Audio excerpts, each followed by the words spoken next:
Profession అది electrician ఉండగా వెళ్ళి నేను అప్లై చేద్దామని వేరే అప్లై చేద్దామని ఇంకా అప్లై చేశాను.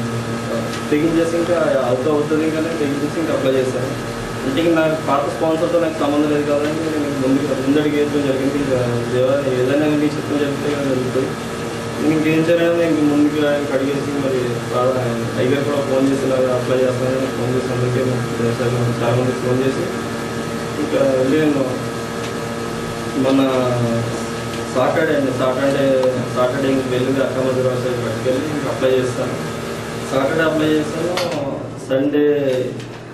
సండే నైట్ ఫోన్ చేశాడు. మళ్ళీ ఒక రోజులో ఫోన్ చేసి మీ అకౌంట్ పేరు మీద వేరే శాంక్షన్ అయిపోయింది, ఇంకా నా చేతికి రాలేదు అని చెప్పేసి ఫోన్ చేశాడు. దేవుని స్తోత్రం, హల్లెలూయా. అలాగే సండే అయిపోయింది.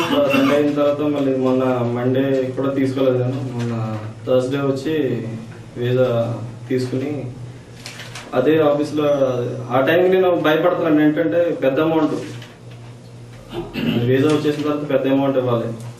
ఎలాగ ఎవరు ఇవ్వాలి అంటే పవన్ నేను వేరే అతను నా కంపెనీ అతనున్నాడు, ఎవరైనా పెద్దలు ఉంటే కనుక విట్నెస్ ఉంటుంది అని నేను ఆలోచిస్తున్నాను. కరెక్ట్గా దేవుడు నిజంగా నడిపించినట్టు డేవిడ్ పాల్ గారిని, విల్సన్ గారిని అదే టైంలో కరెక్ట్గా వాళ్ళు వచ్చారు. అంటే వాళ్ళు ఎలా తెలిసింది ఎలా చెప్పాను నేను మామూలు బ్రదర్ అప్లై చేస్తున్నాను అంటే ఏ ట్రావెల్స్కి ఇమ్మంటారని నేను కనుక్కున్నాను.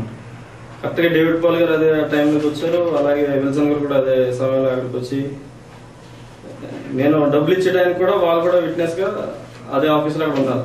తర్వాత డేవిడ్ పాల్ గారు తెలిసిన ఆఫీస్కి డైరెక్ట్గా మేము అదే ఆఫీస్కి పట్టుకెళ్ళి వేసి ఇవ్వడం జరిగింది. అదే వెంటనే వాళ్ళు మేము చెప్పామండి ఈద్ కన్నా ముందే కొంచెం ఫాస్ట్గా తొందరగా అయితే కనుక మంచిదని చెప్తే డేవిడ్ పాల్ గారు మాట్లాడారు. అలాగే నేను సిస్టర్ గారు అలాగే వెళ్ళారు. కానీ ఈవేళ దివాళీ ఇండియాలో దివాళీ అనగా మరి ఆఫ్ చేశారంటే బడ్జెట్స్ ఉన్నాయి. హాస్పిటల్ ఆఫీస్ అయితే ఓపెన్ ఉంది, హాస్పిటల్ బంద్ ఉన్నది.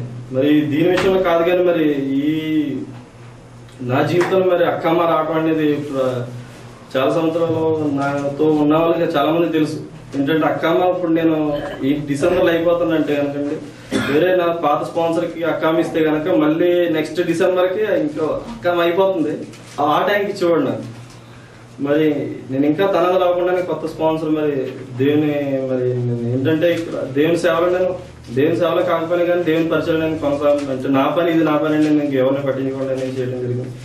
పెద్దలు చెప్తా ఉంటా దేవుడి పని నువ్వు చేస్తే కనుక దేవుడు నీ పని చేసి పెడతాడని. నిజంగా ఇది నా జీవితంలో 100% నిజంగా దేవుడు చేశాడని నేను ఇందుని బట్టి దేవునికి మహిమ కలిగినాను. దేవుని స్తోత్రం, హల్లెలూయా. మరి ఇచ్చిన సాక్షిని దేవుడు ఇచ్చిన కాక అలాగే మరి మెడికల్ విషయంలో స్టాంపింగ్ విషయంలో మీరు అందరూ ప్రాబ్లం జ్ఞాపకం చేసుకోండి. అలా ఈ దినం నేను మళ్ళీ నిన్న కపిల్ నాకు ఫోన్ చేశాడు. ఏంటి అక్కమ్మ వచ్చేసింది నేను వెళ్ళిపోయాను ఏంటని ఫోన్ చేస్తే అంటే ఆ టైంలో నేను మాట్లాడుకున్నాను. అదే టైంలో నేను ఆయనకి తనదలు అయిపోతే కనుక నాకు ఇంకా అదే ప్రొఫెషన్ రాకుండా ఆమెలు ప్రొఫెషన్ అయిపోతున్నాను. నేను చెప్పాను ఆమెలు అయితే కనుక నాకు కుదరదు, నేను ఇదే ప్రొఫెషన్ నాకు ఎలా ఉండాలని చెప్తే ఆయన నా కోసం ఒకసారి మార్చుకుని నాకు ఫోన్ చేసి నేను ఇలా రావాలి మీ అక్క అయిపోయింది, నా రుక్స్ అయిపోయింది, తనదలు చేంజ్ చేస్తానని చెప్తే సరే నేను ఈవేళ వస్తాను. నా దగ్గర అయితే ఇంకా ధనం లేదు, నేను ఇంకా దేవుని పేరు నేను చిత్తం ప్రభావ ఏదైనా అవుతుందని నేను ఇంకా ముందుకు వెళ్ళడం జరిగింది. ఈ దినం మరి వెళ్తున్నాను. మరి మీ అంత వ్యక్తిగత ప్రార్థన జ్ఞాపకం చేసుకోండి. చిన్న పాట పాడి దేవుని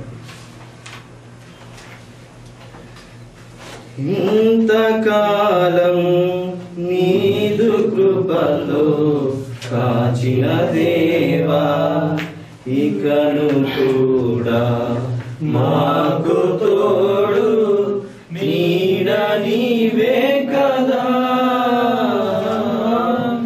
ఇంతకాలం నీదు కృపలో కాచిన దేవా ఎన్ని ఏండ్లు గడచినా ఎన్ని తరాలు మారినా ఎన్ని ఏళ్ళు గడచినా ఎన్ని తరాలు మారినా మారని వీరని ప్రేమేసయ్యా మార్చిన నా జీవితం నీవేసయ్యా మారని వీరని ప్రేమే నీదయ్యా జీవితం నీకే యేసయ్యా.